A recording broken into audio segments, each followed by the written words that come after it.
Mabuhay mga kawok! Ako si Lan at maligayang pagbabalik sa hashtag #WalkWithLan, ang inyong go-to guy, go-to channel para sa mas matalas na diskusyon sa Philippine politics. Ngayon, February 2, 2026, tayo maglalakbay sa isang mainit na kontrobersiya. Pero sandali pa. Mainit po eh. Ayan ha. Okay ha. So, isang mainit na kontrobersiya na nagpapakita ng tensyon sa ating gobyerno. Anong headline? Tito Sen, mas tumapang pa. Suportado ni Boying sa laban versus Supreme Court. Sounds dramatic, right? Pero mga kababayan, this isn't just chismis. It's a critical look at power struggles na nakakaapekto sa ating demokrasya.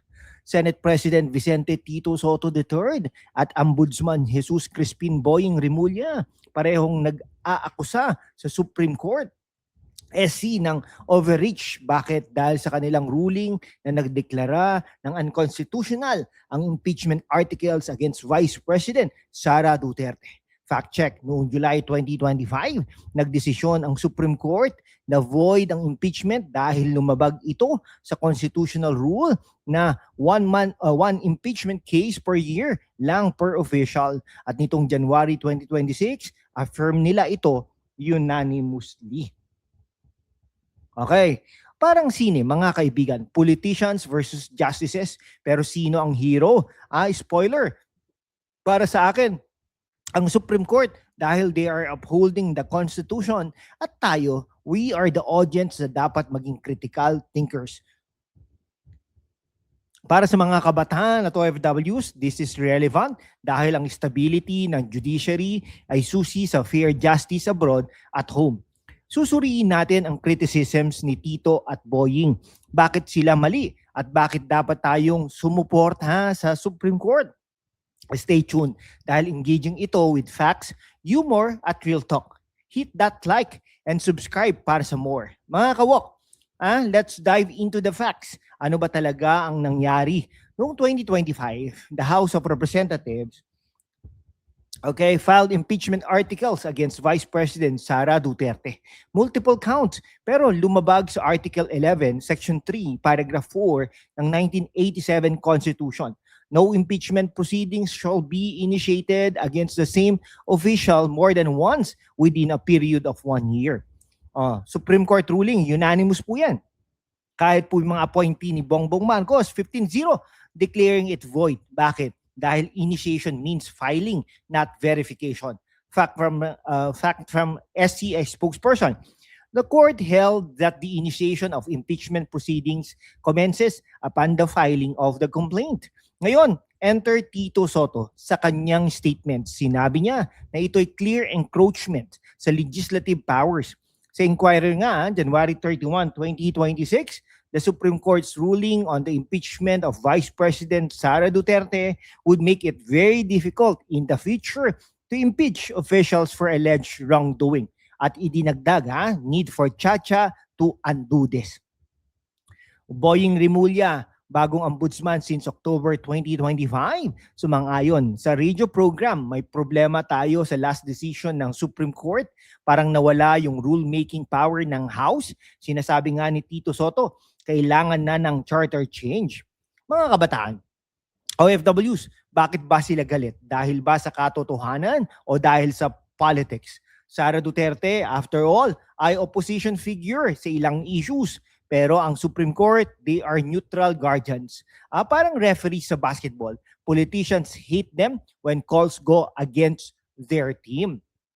Okay, let's get critical but fact-based. Si Tito Soto, Senate President yan, veteran politician. Remember his anti-plagiarism stance? Ngayon, parang his plagiarizing powers from the judiciary din, ha? Okay, anong key criticisms natin? Judicial overreach accusation. Sa GMA News, January 2026, impeachment is now an impossible dream. But Tito, the Constitution is clear. It's not overreach. It checks and balances. Separation of powers under Article 8 ensures judiciary interprets laws. Parang sinabi mong overreach ang referee na nag-foul call sa iyong dunk. Sa PNA, nag-call for Chacha sa PNA, Soto sees judicial overreach in SC ruling suggesting charter change to fix impeachment rules. Pero bakit? Dahil hindi pabor sa kanila. Chacha for convenience undermines democracy. Para sa mga kabataan, this is like changing game rules mid-match dahil natatalo ka. Okay, Tito's pass from Itbulaga to Senate. Pero sa politics, he's been accused of flip-flopping, anti-drug stance, pero ngayon attacking SC na nagpro-protect ng due process. Okay, mga OFW sa Imagine Abroad, kayo ba'y susuporta sa leader na nag-aakusa sa courts kapag hindi pabor? No, right? That's why this is dangerous. Fact from YouTube, ANC, Soto agrees Supreme Court ruling means impeachment will no longer be used as weapon of accountability. But dito, accountability starts with respecting the Constitution. Okay, parang Tito sa Itbulaga, bossing, pero sa Senate, he's not the boss of Supreme Court.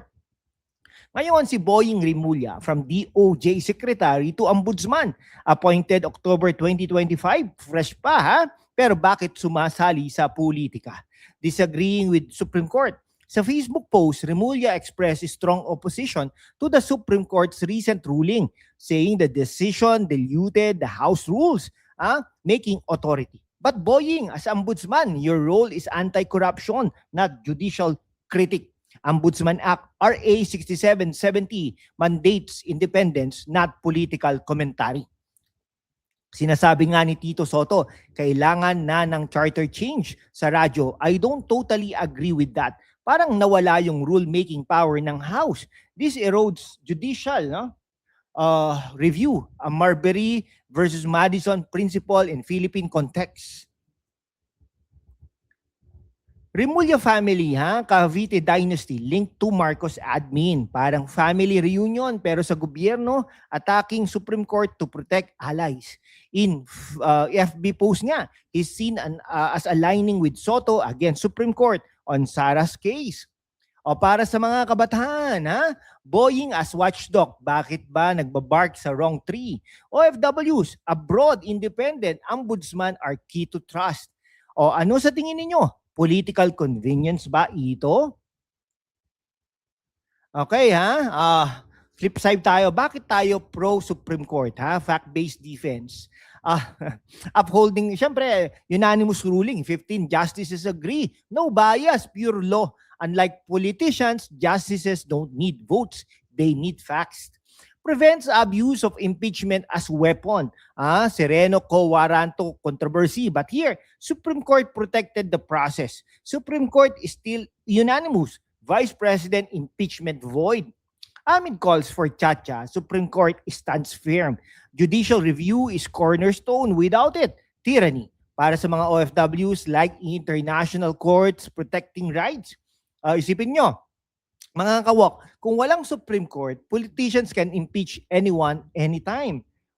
Di ba chaos po yun? Parang traffic without MMDA, walang order. MMDA without General Torre. Supreme Court denied motions, upheld ruling. Other senators like JV Ejercito agree with critics, but that's minority. Public should side with the law. Mga kababayan, this isn't abstract. Democracy at rest. Attacks on Supreme Court weaken institutions. Global indices show Philippines judiciary independence declining. Sara's impeachment tied to Duterte Marcos rift, mga kaibigan. Criticizing Supreme Court distracts.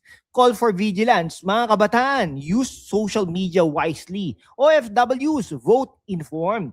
Parang K-drama, twist but real life has consequences. To wrap it up, Tito at Boying's boldness, more like recklessness. Suportahan ang Supreme Court for true justice. Mga kababayan, sa mundo kung saan ang kasinungalingan ay nangingibabaw, ang katotohanan ang unang sinisikil. Pero kasama kayo, Magpapatuloy tayo sa laban. Walang takot, walang kinikilingan, at laging handa para sa bayan. Sumali na sa aking YouTube channel membership sa #WalkWithLan at tulungan natin ang channel na maabot ang 100,000 subscribers. Ang inyong suporta ang susi sa kalayaan natin para ipagpatuloy ang pagbabalita ng katotohanan.